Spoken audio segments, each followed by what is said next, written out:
The film begins by showing a building with a hole in its wall. Subsequently, late at night, a man arrives at a bar that is already closed. This man is named Neil, and he begs the bar's owner to allow him to meet a woman who is in the basement. However, the owner refuses. Soon after that, Owen performs a strange act by recording himself and speaking into the camera, saying that if his child finds this recording, then he has failed to protect her. Owen also explains that his child will be the final guardian of the being inside the bar. This being is an inheritance from ancient ancestors who once made a mistake.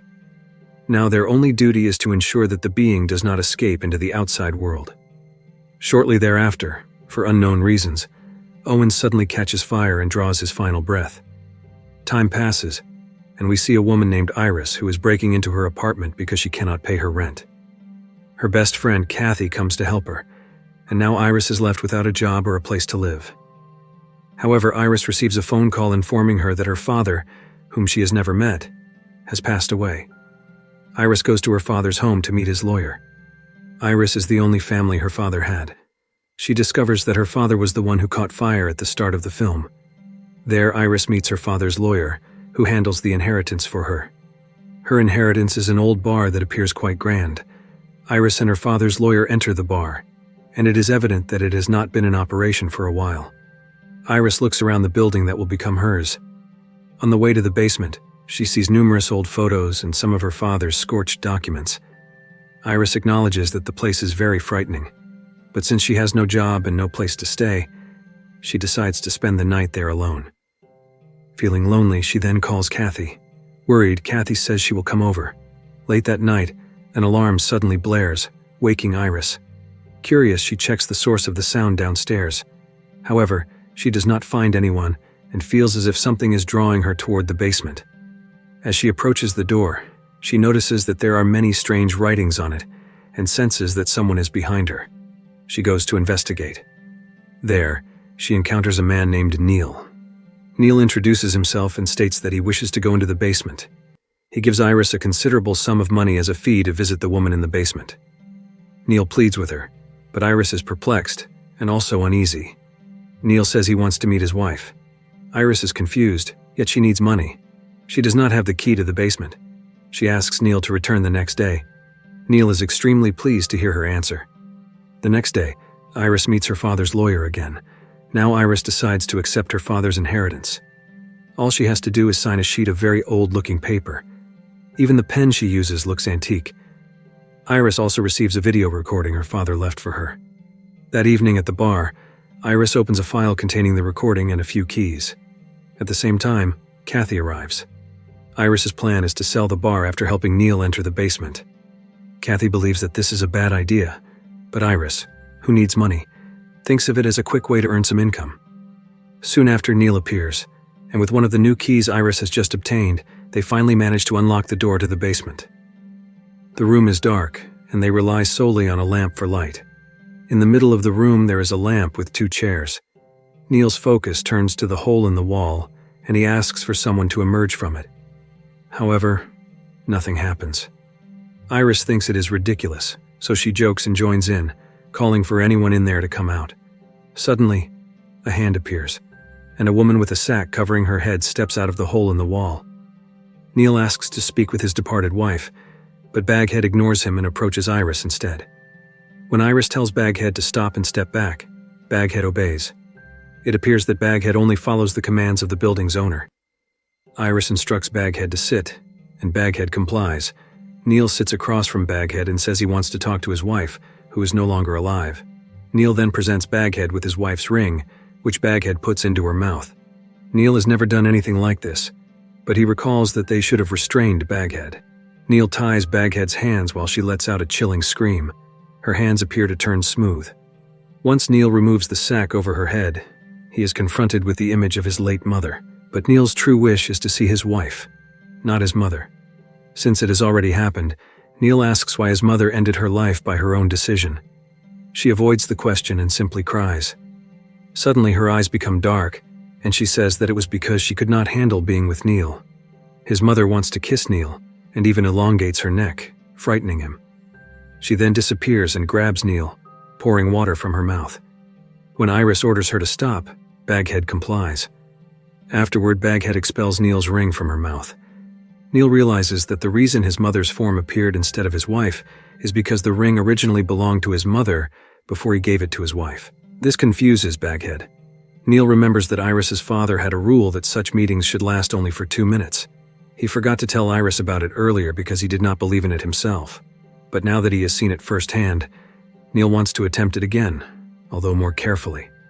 Iris refuses, and Neil leaves his address in case she changes her mind. Iris and Kathy then play the video that Iris's father left behind. He explains that the building has a special inhabitant in the basement. When Iris's name is written on the old deed, the building and Baghead become hers. The hole in the wall is Baghead's dwelling place.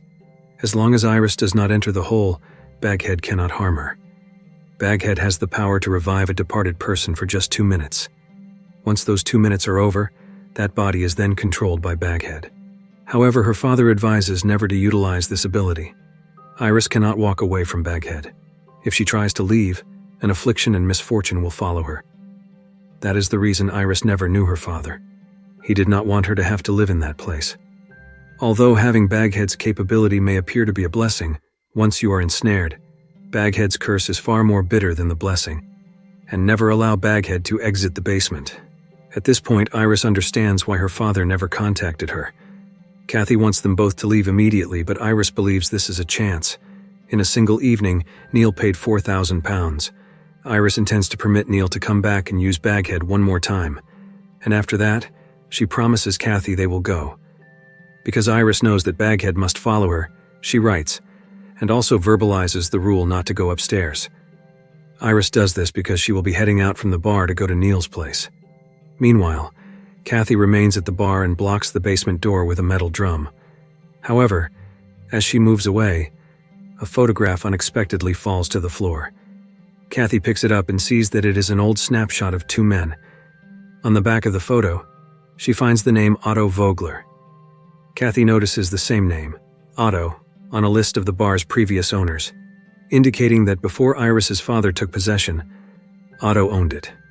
Kathy searches for information on the internet and discovers that Otto ended his own life. All of a sudden, Kathy briefly sees Otto, causing her to feel alarmed, but the vision disappears quickly. Elsewhere, Iris spends time with Neil, who explains that after his wife passed, he joined a grief support group. It was through that group that he found someone who had used Baghead services to meet someone who had already departed. By paying £2,000, the individual could see someone who was gone for a brief 2-minute window. Neil asks Iris why she does not consider using Baghead's power to communicate with her father. Iris, however, remembers her father's warning about not employing Baghead. That night, they return to the basement, and Neil offers Baghead an item that once belonged to his wife. Baghead consumes it, and then transforms into Neil's wife. Iris sets a timer for 2 minutes to ensure they do not exceed the limit like before. The last thing Neil's wife recalls is operating a vehicle. Initially, Neil says he only wants to bid his wife farewell. The real reason, though, is that Neil suspects his wife of being unfaithful. His wife seems disoriented and does not respond until the 2-minute time frame ends. Under Baghead's influence, Neil's wife insists she never had a relationship behind his back, but simply grew unable to bear being with him. Suddenly, the surroundings shift, taking the form of the site where Neil's wife experienced her accident, enveloping the area in darkness. Iris attempts to console Neil's wife, who is crying, but it is merely Baghead's diversion, and Baghead momentarily restrains Iris.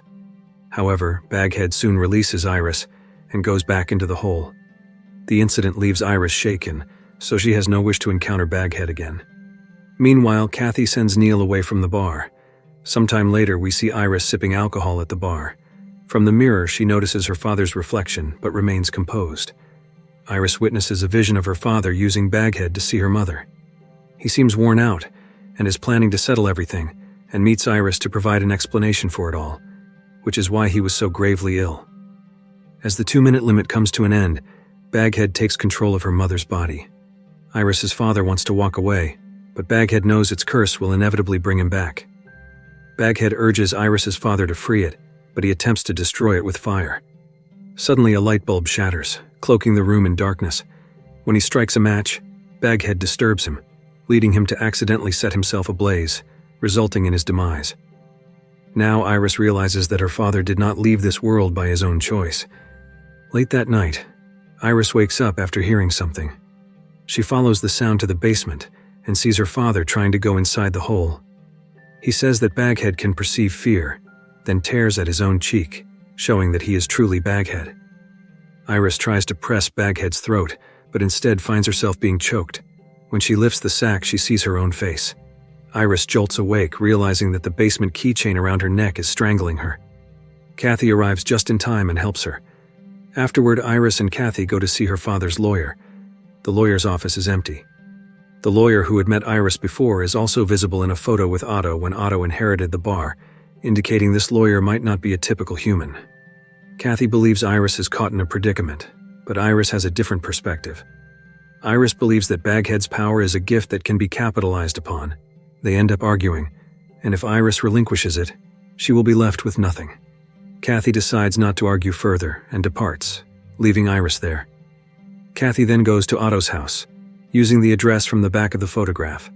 That place stands abandoned, allowing her to enter easily. Inside, Kathy notices that Otto had been doing research on Baghead. At the same time, Iris is with Baghead, holding her father's wristwatch. She tells Baghead to transform into her father. He seems taken aback that Iris has become Baghead's new owner, and claims never to have written any formal will. Iris asks how to keep Baghead under control. Her father replies that as long as Iris's name remains on the deed, she cannot walk away from Baghead. Her only option is not to utilize Baghead. Then the 2-minute period ends. When Baghead assumes control, it shows her father in flames, prompting Iris to cover him with the sack. As long as her name appears on the deed, she is unable to escape. She attempts to set the paper ablaze, but the deed cannot burn. At this point, Iris starts to understand that she has taken a wrong step. Eventually, Kathy returns to the bar, bearing information from Otto's residence. She cannot locate Iris, who is actually sleeping in the restroom. Kathy proceeds to the basement and finds Iris's father's watch. While she is inspecting it, Baghead appears behind her. Baghead consumes a paper and turns into Otto. Kathy demands to know Baghead's true nature. Otto clarifies that 4 centuries ago, an archaic group discovered a woman with the power to summon souls who had departed. They exploited that woman for their own interests. When she refused, they branded her as someone practicing forbidden arts and set her on fire. The woman returned and took revenge by unleashing a deadly outbreak. To stop her, the group enacted a ritual that sealed Baghead inside this basement. Centuries after that, the group's descendants reopened the basement and misused Baghead's powers yet again. The more Baghead's power is tapped, the stronger Baghead grows. Now there is only one caretaker of Baghead at any given time. Whoever signs the deed is bound by the curse. After Otto realizes that Kathy is not Baghead's new caretaker, he expresses regret as Baghead asserts control and confronts Kathy. Early the next day, Iris is awakened by a call from Kathy, who begs for help and says she is in the basement. Iris hurries there and hears Kathy's voice emanating from the hole. She hesitates, but ultimately steps inside. It turns out to be a long tunnel, and as she moves forward, she sees Kathy. They plan to go back, but Iris notices Kathy's motionless body, meaning that Kathy beside her is Baghead. Iris sees Baghead crawling above and she panics. Shaken, Iris tries to escape and manages to make it out just in time. Concurrently, Neil arrives to assist but steps on the "Do Not Cross" writing, thereby damaging it. He attempts to calm Iris, who is overwhelmed by fear for Kathy. Neil gives Iris a sleeping pill to soothe her. Iris says that the less frequently Baghead is used, the weaker Baghead becomes. Suddenly, Iris feels faint, and Neil helps her to rest. Late that night, Iris awakens and hears noises from the basement. She goes down to investigate and catches Neil bargaining with Baghead, wanting to partner up. Neil's intention is to meet his wife whenever he wishes. Neil writes his name on the deed, believing he will become Baghead's owner. However, Neil's name vanishes because Iris is still alive. Neil insists that he does not want to harm Iris, since he is not that type of person. Baghead, in the form of Neil's wife, urges him to do it, even mentioning that she is expecting and wants them to be together again. Neil wavers, but then realizes Iris is eavesdropping, so he confronts her. He manages to capture Iris and intends to put an end to her. Iris frees herself and dashes to the rooftop, but Neil finds her. Neil ultimately ends Iris's life by pushing her from the building. He then brings Iris's body down to the basement to present it to Neil gives Baghead Iris's phone so that it can appear as Iris and sign her name on the deed. Neil apologizes, while the real Iris sees her own lifeless figure. Iris's eyes turn black, revealing that Baghead has taken over. Baghead, now in Iris's form, expresses gratitude for being summoned. Iris's name is still on the deed, and since Baghead is now Iris, nobody can control Baghead anymore. Baghead uses its true self to severely harm Neil by targeting his arms, then, in Iris's form, brings his existence to an end. At last, Baghead is the only one remaining. Baghead sets fire to the deed and can finally leave, igniting the bar in flames. Thus, the film draws to a close. If you like this video, don't forget to subscribe, because by subscribing you have supported me to make better videos. See you in the next video.